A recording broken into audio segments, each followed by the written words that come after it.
Good morning friends. आशा है आप सभी बहुत अच्छे होंगे। अपने ई लेक्चर की श्रृंखला में आज हम बात करेंगे शक्ति की, जिसे पावर कहा जाता है। प्राचीन काल से लेकर आज तक शक्ति का अस्तित्व सर्वव्यापक माना गया है। कोई भी समाज शक्ति के अभाव में व्यवस्थित रूप से नहीं रखा जा सकता है। शक्ति वास्तव में हमेशा से संघर्ष का प्रतीक रही है। राजनीति को शक्ति से अलग नहीं किया जा सकता है। शक्ति नीचे से ऊपर की ओर हमेशा सेंट्रलाइज्ड होती है, केंद्रीकृत होती है। और राजनीति विज्ञान में चूंकि पॉलिटिक्स है, हम पढ़ते हैं, तो इसमें शक्ति के इम्पोर्टेंट होने के कारण और इसे पढ़ना भी बहुत जरूरी है। कोई भी व्यवस्था बिना शक्ति के कंसेप्ट को समझे नहीं चल सकती है।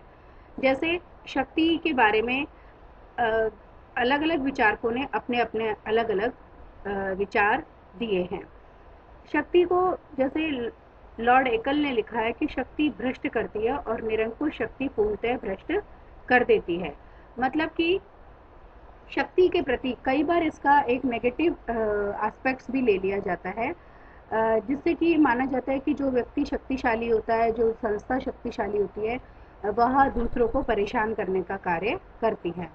परंतु ऐसा नहीं है। वास्तव में शक्ति एक बहुपक्षीय तत्व है और ये अलग अलग रूपों में अलग अलग तरह से शो होती है, और जिनको हम अलग अलग प्रकार से स्पष्ट कर सकते हैं। जैसा मैं आपको बताऊंगी कि अलग अलग रूपों में शक्ति के निम्नलिखित प्रकार हो सकते हैं। बल प्रयोग के रूप में शक्ति। प्राचीन काल में विचारकों ने शक्ति का प्रयोग बल प्रयोग तथा दमन के रूप में किया था। मनु का अध्ययन हम करते हैं तो वो भी ये कहता है कि दंड द्वारा दुष्टों को उसने दमन करने की बात कही थी। साथ ही मनु ने यह भी कहा कि यदि राजा भी दंड शक्ति का दुरुपयोग करता है तो उसका तथा उसके कुटुंब का नाश हो जाता है। दूसरा है मानव प्रवृत्ति के रूप में शक्ति। कुछ विचारकों का मानना है कि मानव शक्ति प्रेमी है। व्यक्ति दूसरों से अधिक शक्तिशाली बनना चाहता है। जैसे कि हॉब्स ने बताया कि प्रत्येक व्यक्ति भय से ग्रसित होता है और इस भय से मुक्ति पाने के लिए वो शक्ति का संग्रहण करना चाहता है और वह इसके लिए हमेशा प्रयत्नशील रहता है। नेक्स्ट है इसमें शक्ति बल प्रयोग की संभावना के रूप में। कुछ विचारकों ने शक्ति को राजनीति से संबंधित माना है, इसलिए इसे राजनीति के रूप में शक्ति कहा जाता है कि राजनीतिक प्रयासों में कि राजनीति शक्ति कहा जाता है। बल को सैनिक शक्ति के रूप में भी माना जाता है। तो इस तरह से शक्ति में हमेशा एक पीछे उसके बल बना रहता है कि शक्ति द्वारा बल प्रयोग की संभावना अधिक बनी रहती है। शक्ति के अभाव में हम किसी भी व्यवस्था की कल्पना नहीं कर सकते हैं। शक्ति वह प्रभाव है जो लोगों और समुदाय के पारस्परिक संबंधों को स्पष्ट करती है। इसमें हम मुख्य रूप से हर्बर्ट साइमन का लासवेल, रॉबर्ट डहल ने का एग्जाम्पल ले सकते हैं, जिन्होंने बताया कि शक्ति को प्रभाव प्रक्रिया के रूप में उन्होंने समझाया है। शक्ति का एक अर्थ दूसरों को नियंत्रित करने की क्षमता है। शक्ति राजनीतिक सत्ता तथा व्यक्ति की स्वतंत्रता में तालमेल स्थापित करती है तथा समाज व्यवस्था की स्थापना करती है। मॉर्गेंथो ने शक्ति को व्यक्ति के ऊपर नियंत्रण के रूप में बताया है।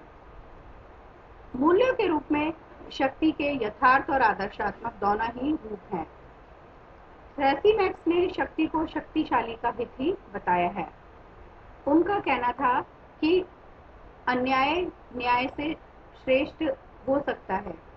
जैसे हम मॉर्गेंथो के विचार में देखें कि अंतर्राष्ट्रीय राजनीति के संदर्भ में शक्ति का एक यथार्थ मूल्य के रूप में विवेचन मॉर्गेंथो द्वारा किया गया है। उनका मानना है कि अंतर्राष्ट्रीय जगत में अंतर्राष्ट्रीय नैतिकता एवं न्याय का आधार शक्ति है।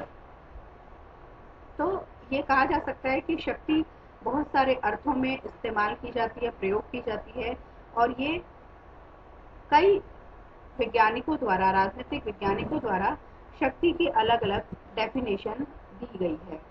इसमें जैसे हम बात करें कैटलीन के अनुसार शक्ति क्या है? अपने संकल्पों को कार्यान्वित करने की सामान्य इच्छा सभी व्यक्तियों में होती है और इस संकल्प या अपनी इच्छा या लक्ष्य की प्राप्त करने का मुख्य उद्देश्य होता है, जिसमें स्वतंत्रता की आवश्यकता होती है और शक्ति उस प्राप्ति का नाम है। मतलब कि संकल्पों को प्राप्त करने की इच्छा शक्ति है। In other words, in short words we can say that कि अपने संकल्पों को कार्यान्वित कराने की सामान्य इच्छा को पूरा करना ही शक्ति है। इसमें ही हम हेरल्ड लासवेल के अनुसार शक्तिशाली व्यक्ति वह है जो अपने निर्णय को क्रियान्वित करने के लिए अन्य व्यक्तियों से आज्ञा पालन करा सकता है। मैकाइवर के अनुसार समस्त गति, समस्त संबंध, सभी प्रतिक्रियाएं, समस्त व्यवस्था और प्रकृति में घटने वाली प्रत्येक घटना शक्ति की अभिव्यक्ति है। लॉर्ड एक्टन के अनुसार शक्ति भ्रष्ट कर देती है, पूर्ण शक्ति पूर्णतः भ्रष्ट कर देती है। बायस्टर्स के अनुसार शक्ति समाज की वह आधारभूत व्यवस्था का आश्रय है, जहाँ सुव्यवस्था होती है वहाँ शक्ति अपना अस्तित्व रखती है। सभी संगठनों की पृष्ठभूमि में शक्ति निहित होती है। अंतर्राष्ट्रीय राजनीति वैज्ञानिक मॉर्गेंथो के अनुसार शक्ति में ऐसी प्रत्येक वस्तु शामिल की जा सकती है जिसके माध्यम से मनुष्य पर नियंत्रण किया जाता है, और यह भी माना जाता है कि राज्य शक्ति में लगे रहते हैं और शक्ति राजनीति का खेल खेलते रहते हैं। रॉबर्ट ए डाहल के अनुसार शक्ति व्यक्तियों के बीच पारस्परिक संबंधों की ऐसी विशेष स्थिति का नाम है जिसमें एक पक्ष दूसरे पक्ष को प्रभावित करके उससे कार्य करवा लेता है जिसे वह अन्यथा नहीं करता है। अर्नल्ड ब्रेस्ट के अनुसार शक्ति वह योग्यता है जो अपनी इच्छा को लागू कर सकती है और विरोधी की इच्छा को विफल कर सकती है।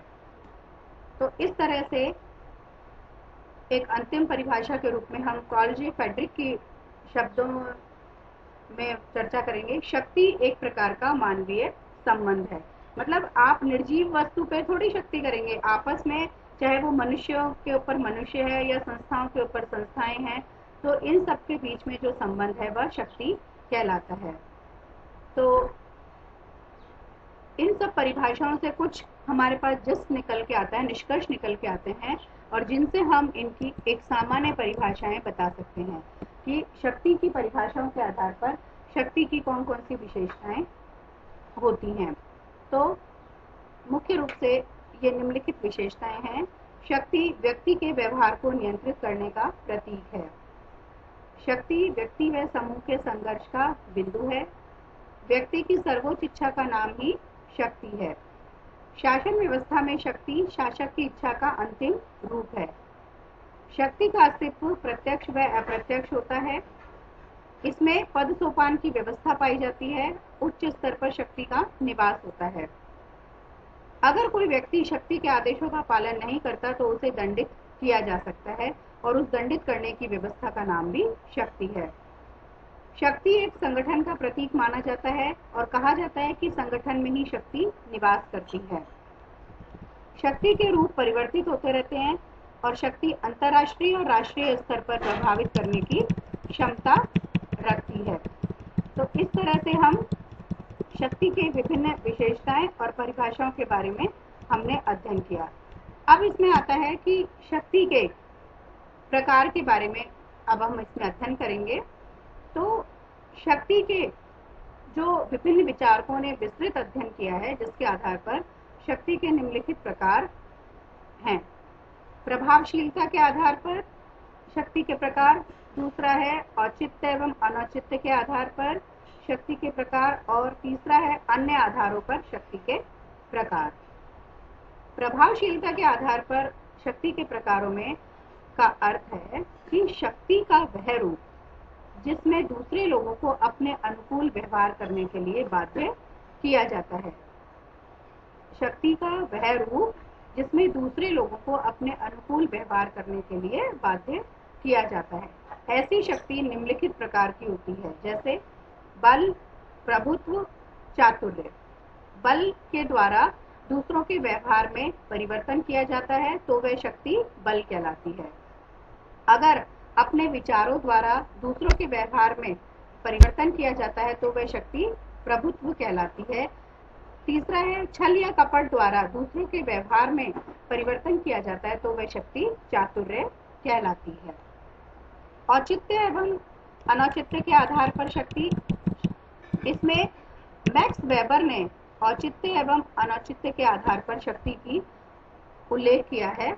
इसमें वैधानिक शक्ति, परंपरागत शक्ति, करिश्माई शक्ति और दमनकारी शक्ति का उल्लेख किया गया है कि जब शक्ति का प्रयोग वैधानिक ढंग से किया जाता है तो वह वैधानिक शक्ति कहलाती है।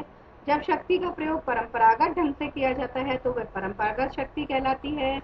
और जब शक्ति का प्रयोग करिश्माई व्यक्तित्व या किसी व्यक्ति विशेष के गुणों के आधार पर किया जाता है तो वह करिश्माई शक्ति कहलाती है।